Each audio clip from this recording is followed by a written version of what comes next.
This is going to be a discussion about Lake Emery and the dam at Lake Emery and what the future might be and what it should be and what the options are. And I'm sure you'll get a chance to join into this some too. Ken Murphy is going to moderate this panel. Ken is the treasurer and former chair of the Mainspring Conservation Trust Board of Directors, and he is the co-founder of the Lazy Hiker Brewing Company. We thank you, Ken. And a member of the Macon County Economic Development Commission. So, thanks. I am just going to be hosting this discussion, so the good news for you is that we have very knowledgeable people who will share their information with you, and I'm just here, again, to host. You know, if we were having this meeting in 1926, we would be all excited and abuzz about Lake Emery in a good way. The town of Franklin just issued $300,000 of bonds to build a municipal power plant that was intended to bring industry to the region. It was expected to raise so much revenue, estimates ranged from $750,000 to $1 million a year, that Franklin was expected to be a tax-free town. Well, the resort that was expected to be built around the lake was supposed to allow the area to participate in the great boom that was taking place in the 20s. To participate in the boom associated with what was then the new Great Smoky Mountain Park and the newly paved Atlanta to Asheville Highway.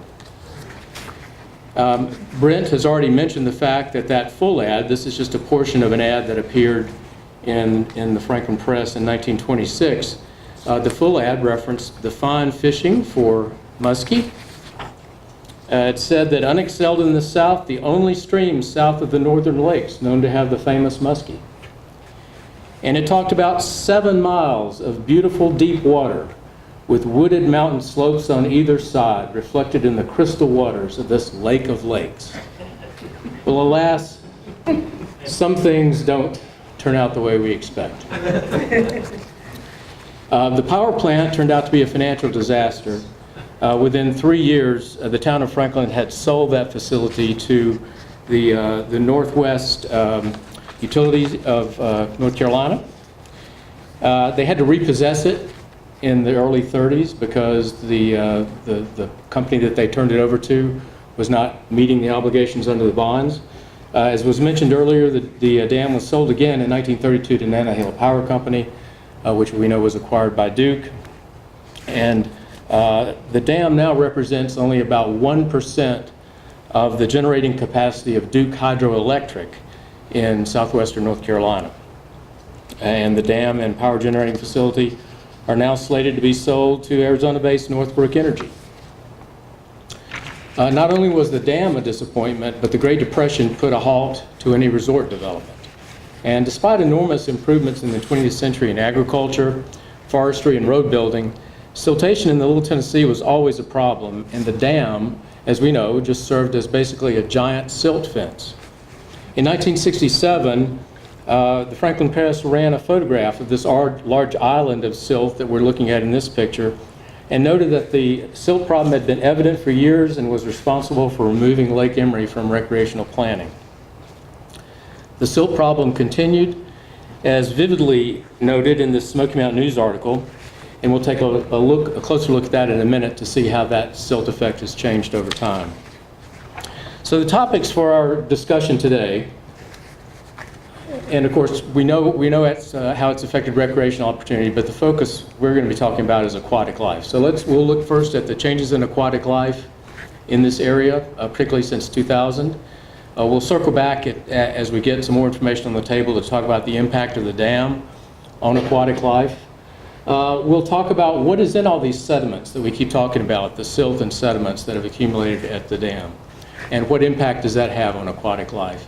And then after we get those foundational facts on the table, we'll just talk a little bit about the dredging of Lake Emery, the positives and negatives associated with that, any positives and negatives, costs and benefits associated with the removal of the dam at Lake Emery, and finally touch just a minute on the consequences of the sale of the dam. But as I mentioned, this is not an area that I have any particular expertise in. I don't have to feign ignorance on the subject, but the good news for you is that we do have a couple of very qualified folks to talk to us. First is Andrea Leslie, who's the Mountain Habitat Conservation Coordinator with the North Carolina Wildlife Resources Commission, who's going to talk to us about aquatic life. And Jerry Miller, the Whitmire Professor of Environmental Science at Western Carolina, who's going to talk to us a little bit about the composition of those sediments in the lake. So, Andrea? Okay, so I'm supposed to talk to you about changes in aquatic life in the river since 2000. But Jason Metter has stolen a lot of my thunder. But I'll summarize a little bit of what he said and go into some detail about a few other things. But basically you all know by now, and you probably knew way before this conference, what a jewel the Little Tennessee River is. In particular, the unimpounded section between Lake Emery and Lake Fontana. It's about 24 miles long, and it is an amazing ecological resource. Of course, we know that it is a harbor of native biodiversity. It is claimed by the North Carolina Natural Heritage Program as an exceptional significant aquatic habitat. It is the one river in the Blue Ridge that had, and possibly still has, almost a full complement of species within it that were present 300 years ago. It's pretty awesome. It's got more than 40 fish species within it, and it has had the greatest mussel diversity in the Tennessee Basin in North Carolina, and that includes rivers in the Little Tennessee River Basin, French Broad River Basin, and Hiwassee River Basin in North Carolina. Oh, nope. We'll start from the beginning. There we go. Okay. So we know the story of the Appalachian elk toe. The Appalachian elk toe was is a federally and state endangered mussel, and it's only present in North Carolina and in a few streams. And before 2004, its densest population was in the Little Tennessee River, in that stretch of river between Lake Emery and Lake Fontana. Well, in 2004, things changed, starting with, in the spring, a kill of mussels just below the dam, and it was never directly tied, but the suspicion was that there were issues with the wastewater treatment plant and the sewage infrastructure that were related, that caused that kill. Later on that year, we had back-to-back huge hurricanes of Ivan and Francis. And after that was the first time we started, the North Carolina Wildlife Resources Commission and other partners started monitoring mussel communities in the river in detail. We had an idea of the diversity of mussels in the river, but we didn't have an idea of relative densities across the river. And we started doing that in 2004. So, as far as monitoring goes, there's a much better monitoring history of fish than mussels in the Little Tennessee River. In 2004, those hurricanes happened. We were able to study mussels in detail a month later. And then a couple months later, we started seeing massive die-offs, which Jason has referred to. Die-offs of the Appalachian elk toe, and we saw them. Their flesh, they were obviously starving to death. And we have seen that through time, an almost total crash of that species. Good news, we found 2 individuals last year.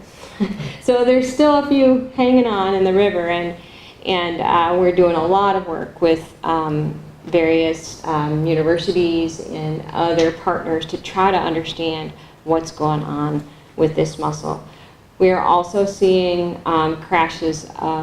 We've seen a crash of a sister mussel, the slipper shell, and then a couple of other mussel species within the river that used to be very abundant are declining as well. So there's something happening we do not understand. We do know that for the Appalachian elk toe and that sister species, there's a nutrition issue.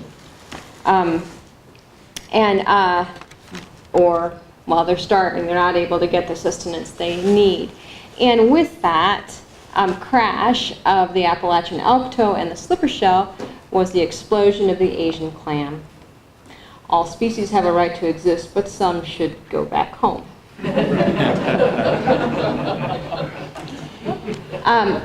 Hellbenders. There are a number of native salamander species in the river, and they're fantastically beautiful and interesting. This guy here is the largest salamander in North America. We have also seen declines in hellbenders across the basin, actually, and Bill McClarney has been key in helping us understand what's going on. We don't know why, but we're busy trying to understand why. Better news. On to some good news. One of our native fishes in the Little Tennessee River is this beautiful sucker, the sickle-fin red horse. And the sickle-fin red horse only exists there are about 3 populations in the world. One is in the Little Tennessee River, one is in the Tuckasegee River, and one is in the Hiwassee and a couple of the tributaries to the Hiwassee. So this is a really amazing thing. We have 3 populations in the world, and one is in the Little Tennessee River. It's thriving in the Little Tennessee River. It spawns throughout the river between Lake Emery and Lake Fontana. We've been studying it. We harvest eggs and sperm and raise young to try to augment populations in the Tuckasegee River and other places, and we're hoping to introduce it into another place, possibly in the Little Tennessee River, or Cotugache, or Calisaja in the future. So here's an even prettier picture of Bill's favorite fish, the spot-fin chub. This guy needs really clean, he's a crevice spawner, or they are crevice spawners. And so they need clean, big rock to successfully reproduce and lay eggs. We have been studying spot-fin chub intensively over the past 12 years or so, and we have found that population goes up and down with floods and with drought. And we've only have a pattern of about 10 years of data, but you can see, let's see, down here you may think that, oh boy, it's crashed here. Is this a bad thing? Well, in the last couple of years we've seen that rebound. So we have confidence that it's doing pretty well in the Little Tennessee River. And I think with that I'm going to leave it. Yeah. We'll circle back to causation. Mm-hmm. Okay. So as Andrew has mentioned, and you've heard several times this morning, the elk toe mussel had a pretty dramatic crash right after Hurricane Ivan and Francis in 2004. It wasn't directly correlated with the hurricanes, but pretty close to it. And so one of the questions became, what were some of the potential stressors on those species downstream of the dam? And so in 2010, 11, and 12, Western Carolina University worked with U.S. Fish and Wildlife Service and tried to address 2 particular issues that were related to Lake Emery. One of those was there any evidence that sediment that had been stored behind the dam was eroded during the hurricanes, during the high flows, and that sediment was then transported downstream along the Little Tennessee River and redeposited and could have affected the aquatic habitats? The second one was it possible that there were some type of contaminants that were stored within those sediments in the reservoir, and that those contaminants, in addition to the sediments, could have had an influence along the Little Tennessee? So with that in mind, we undertook a study of the sediments that were within Lake Emery. And we started with some very basic type of analysis, kind of looking at some of the historic data. I think you've seen some of this already today, but On these slides, the bottom two slides that you see here are some historic aerial photographs. The one on your left was taken in 1967. So this would, remember the dam was completed about 1925, so this is many years after the dam was closed. But you can see that white blob of material there kind of in the center of the lake, and that was the beginning of a bar. It hadn't been vegetated at this time, but it indicated certainly by 1967 there had been a lot of deposition that had taken place within the lake. The photo on your right was taken in 2008. There's other photos taken around 2004 and 2005. They all show the same thing. That bar continued to grow both in size and in elevation, and by 2008 it become completely vegetated. Another way to get at the amount of sedimentation that occurred in the lake was to look at topographic surveys or bathymetry of the lake. So how deep was the water? The graph again on your left is one that was produced for Duke Power in 2001. And then the one on your right was produced by a student of mine who was working with the U.S. Geological Survey at that time, Jason Jarvis, using some rather sophisticated equipment called an acoustic Doppler system. You can't really see it the way we've portrayed it here, but if you compare those two different surveys, we can see that over that 9-year period, in places, we've had over 5 feet of deposition. So there was still quite a bit of deposition going on, particularly downstream by the dam. Now, another way we can try to get at the amount of sediment within the lake is to actually do coring. And so we used something, which I'll show you a picture of in a minute, called a Wright Livingston piston coring device. It's essentially a tube that you push manually into the sediments. It's about 3 feet in length, and then we can pull it out, and you can continue to go up and down within that single hole, and you can get essentially a core, a continuous core of sediment all the way through the lake bed's materials. We did this at 7 different locations, shown here by the yellow circles, and at one site we took 2 cores out of that. You can see I'll show you a picture of what this looks like. We use students. It's a great learning opportunity for our students, so we got them out there. They get a little muddy doing this, but it's a good experience for them. You can see what the cores look like down there in the lower slide. And then we take this back to the laboratory where we can look at the sediments in detail and describe them, and then we can chop them up into pieces, and then we can take those increments of sediment, in this case about every 15 centimeters with depth, we can take that sediment and analyze it for the size of the particles that are in there and various geochemical constituents.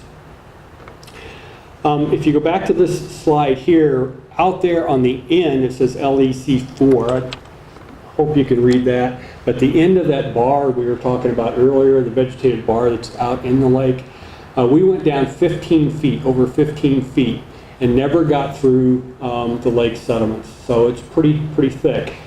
Over on the right-hand side, LEC1, 2, it was thinner. It was about 2 to 3 feet thick at those particular sites. And then one we're going to spend some time looking at is LEC7. That's at the kind of the mouth of Cat and Rabbit Creeks. The material there is much finer grained.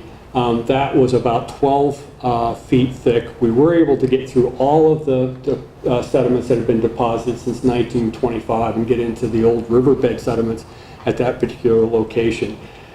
You can also see on this slide there's differences in the color. The browner colors are shallower water, but they're also finer grained materials. So these are very fine silt and clay type deposits that are along the margins of the reservoir. And if you go into the center of the lake, it's much coarser grained. It's almost all sand and very coarse particles. And we'll talk more about that in a minute.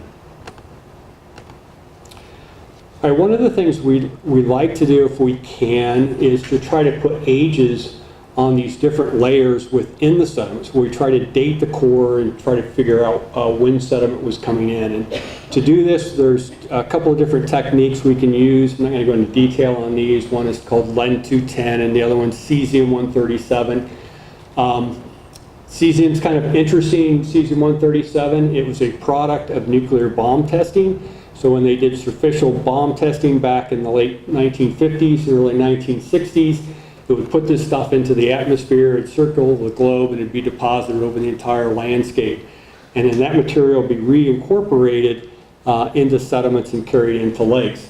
Wasn't at a level that was toxic, but it's good for us because it provides kind of a layer within the materials that gives us a precise date. And the highest concentrations occur in 1963.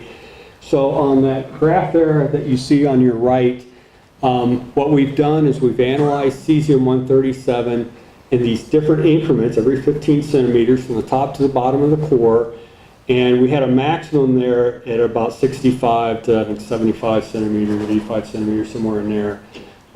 That we equate to 1963. So we have a means of trying to figure out how much sediment was deposited before 63 and then deposited after 1963. Lead 210 is just another method we can try to date these sediments as well, but I'm not going to talk about that in the interest of time here. Okay, so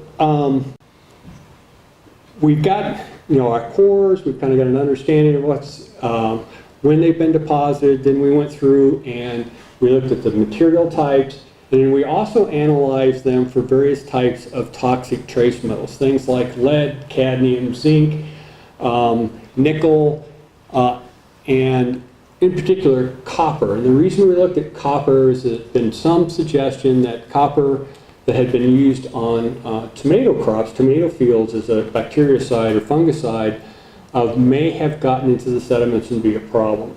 So what we're trying to show on this table is a lot of information here.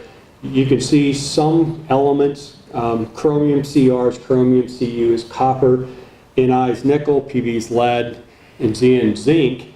Those particular elements exceeded the sediment guidelines put forth by McDonald in 2002. So what that guideline is, it's for sediments, it's a concentration value, and the TCE, the total effect concentration, is a level at which you might suspect to see impacts on aquatic biota. The PEC, that's a higher level of concentration, and that's where you are likely to start seeing impacts. And so you see for these elements, those particular concentrations are pretty high within the sediments. So that raises some concern that it could be an impact of biota. Now, I'm going to show you in the next few slides that there's some reason to suggest that these elements may not be as problematic as these initial data are suggesting. So one of the things we do is something, again, we're not going to look at this slide in detail, but it's just a chemical procedure that we can go a little bit further and we can figure out how those particular elements are actually attached to the sediment. So in some cases, the elements are attached to the sediment so tightly that they really cannot be accumulated in biota and cause a significant problem. In other cases, they're very loosely attached to the sediment and they can be pulled off, where they'll go into solution and then it can be accumulated and cause an impact on the biota. So the one here that I'm going to talk about the most is at the very bottom. As you go from the top of the bottom of this list, we're using different chemicals to pull the stuff off. But there's one in particular, it's called the residual phase, the residual type. And in this case, those elements are actually locked into the crystalline structure of the mineral. So they're extremely difficult to get those elements out of the sediment unless the minerals is completely broken down. And what we do is we hit it with something called hydrofluoric acid, and we dissolve the entire mineral so we can analyze how much is there. Okay? So this happens to be the total, the speciation, the amount of each of those different types of copper within the core. We've kind of laid the core on side here, so the top is on the left and the the bottom is on the right. So we're looking at all the different samples that we took out of that particular core. The stuff on the top, the red, is residual. So all of that stuff, the biota probably can't utilize. It can't get a hold of that stuff.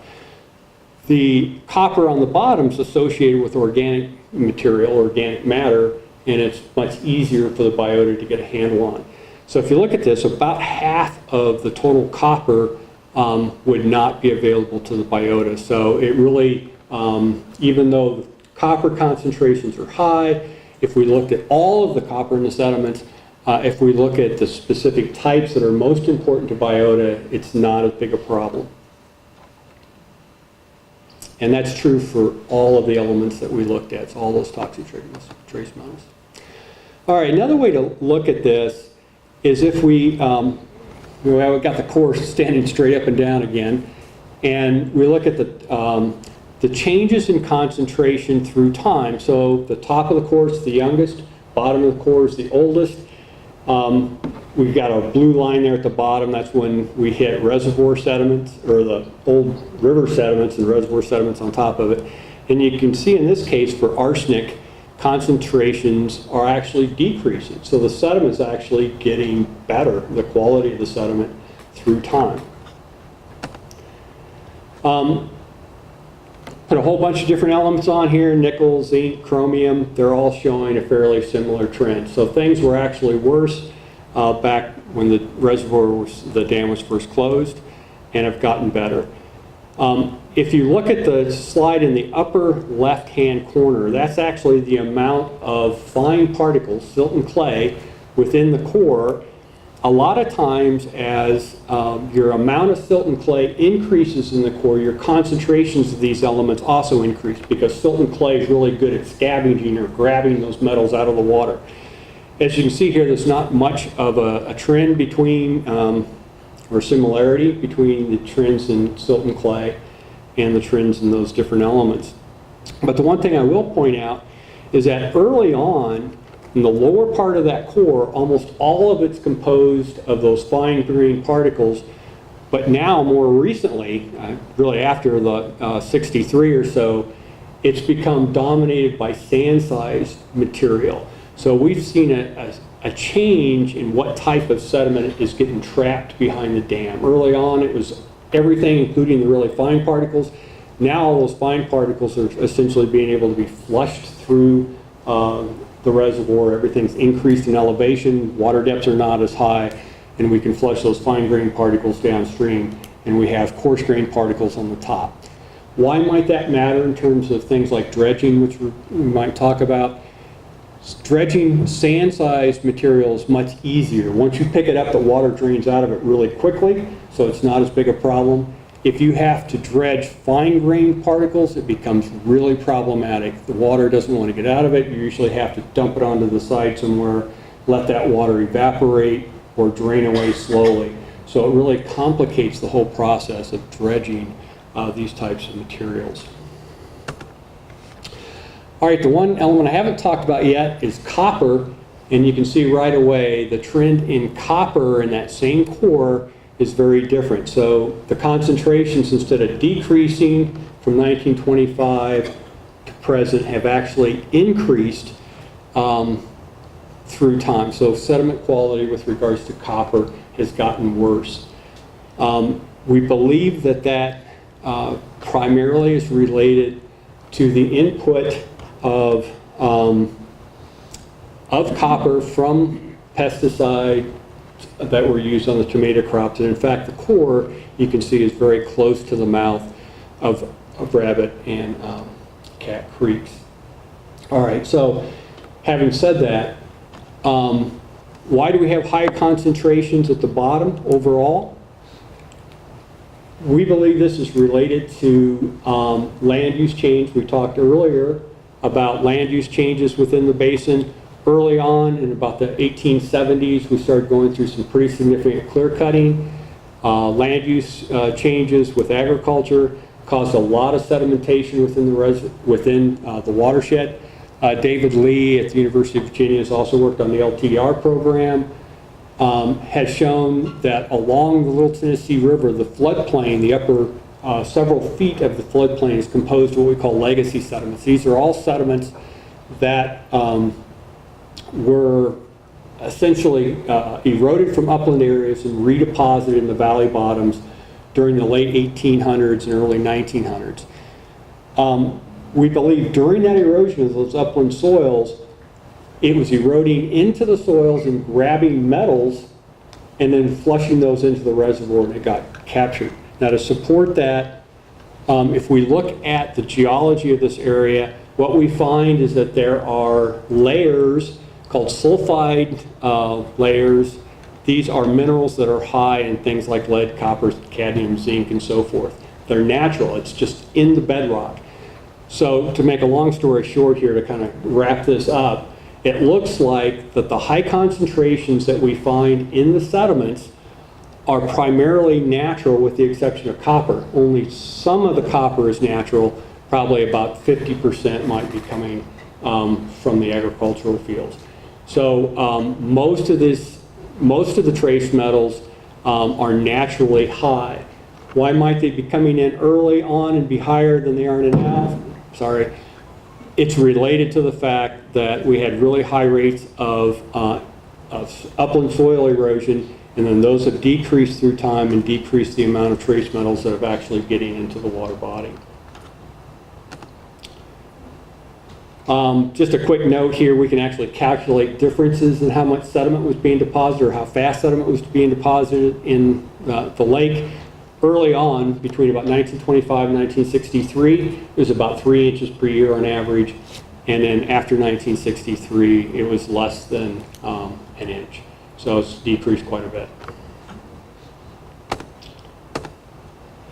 Okay, to wrap this up, I'll just make a quick comment and say that we also looked at concentrations of trace metals downstream between Lake Emery and Fontana Lake. We sampled all these different locations. What we would expect to find is if the reservoir or the Lake Emery was providing contaminants downstream, is a smooth decrease in concentrations away from the lake. That's not what we found at all. You can see concentrations are going all over the place. And also the high spots where these metals are high correlate to bedrock exposures in the channel bed. So it looks like, in fact, we are getting erosion of the bedrock, and that's increasing the concentrations within the river itself. We also see inputs from some of the tributaries upstream that have been heavily eroded. So where we have heavy inputs of sediment from tributaries, we also get heavy inputs of the trace metals. So with that, So let's talk for a minute. Andrew, do you want to add anything else, first of all, about causation? We've talked about the population declines. No, I mean, there have been a number of, I think that Jason kind of summarized what our thoughts are these days is we know that as far as mussels go, the Appalachian elk toe and its sister species, the slippery shell, look like they're not able to get nutrition. So what's going on? Is it disease that's compounded by, fluctuating, climate change and drought and storms? Is it competition from the Asian clam? We just don't know. So, yeah, it could just be a perfect storm of issues. Well, let's talk first about, we know that there have been some smaller dams removed in our region. For example, in the Tuck, there was the small dam at Dillsboro that was removed. Of course, the dam at Lake Emery is much larger, but if you just think about removal of that dam, what would be the consequences, given what we know is now behind that big silt fence that we've got? You want to talk about that? Right. So I help to evaluate and advise on dam removals in North Carolina, and we've seen a number, be taken out in the last 10 years in Western North Carolina, and we're always really, really honed in on the potential for downstream, for damage downstream from the sediments held back by the dam. And in this case, we're really afraid that could happen if we took the dam out. So oftentimes, I'd say probably most dams we would love to see taken out. But the dam at Lake Emery, biologists at least, are on the whole pretty united in cautioning against that, because in order for the species downstream to be protected, we'd have to remove the sediments behind that thing before it was taken out, and that would just be incredibly costly. I mean, I think more than millions of dollars. I don't know how much it would cost. So that would be, that to us, that's probably the most important part of question. So I guess the related question I've got about that is, you mentioned that we would have to do dredging, which would be very expensive. Now, we've just learned that there's larger particles on top, so the dredging of the sand-sized particle is easier. My question is, what do you worry about that releasing? We know that the composition of those sediments is different. Jerry, what if you remove that sand layer? Are you exposing any of those chemicals that you, or not chemicals, but any of the compounds that you discussed earlier, and would you have concerns about that?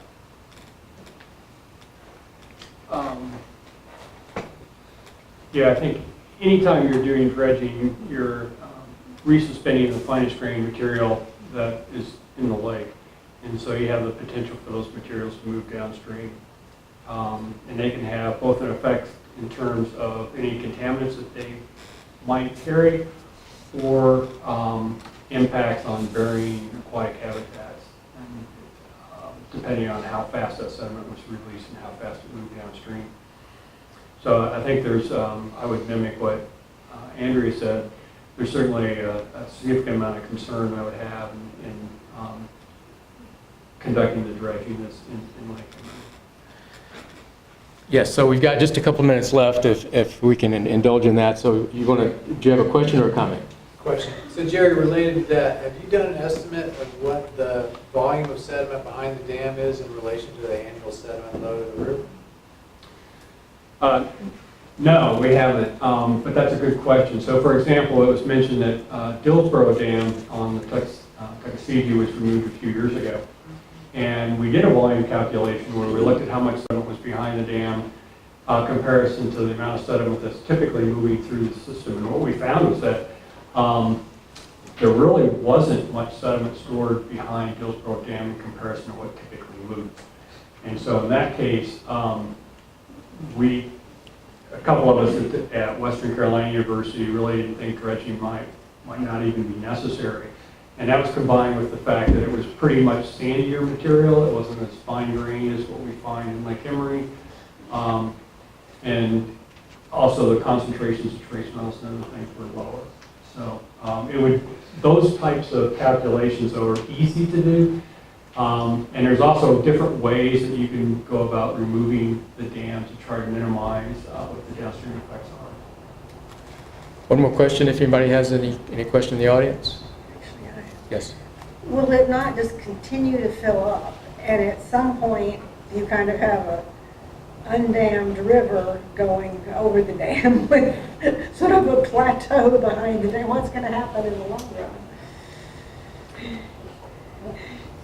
run? Depends on how they manage the dam. There may be a certain amount of dredging that if they wanted to continue to maintain it as a power producing facility, they might have to do some of that anyways. We've already seen some changes, I think, in terms of the sediments that's stored behind the dam. We're seeing that the fine grain materials are probably already passing downstream, so that the dam has been less effective at capturing those fine particles, which tend to be the most chemically reactive. And the sander size, the coarser materials, what's getting stored there. But yeah, if no management was taken, if you projected this, decade or two down the road, you would suspect that it would eventually fill in the majority of that. And could the dam support that? I can't comment. And just one quick follow-up on that. You mentioned, I believe your cutoff was the pre-63 versus post-63 rate of sedimentation. Have you gone in, or is there any finer data to say the last 20 years versus the last 55 years? No, we don't have any finer resolution. Normally, we can use lead 210 to get a finer resolution, but in this particular case, that method didn't work for dating. We weren't able to find any more recent surveys other than the 2001 survey. So we have some ideas of how much sedimentation occurred. We know it's quite a bit less than what's occurring before 63, but to get exact values, we just don't have that information. Please join me in thanking the panel.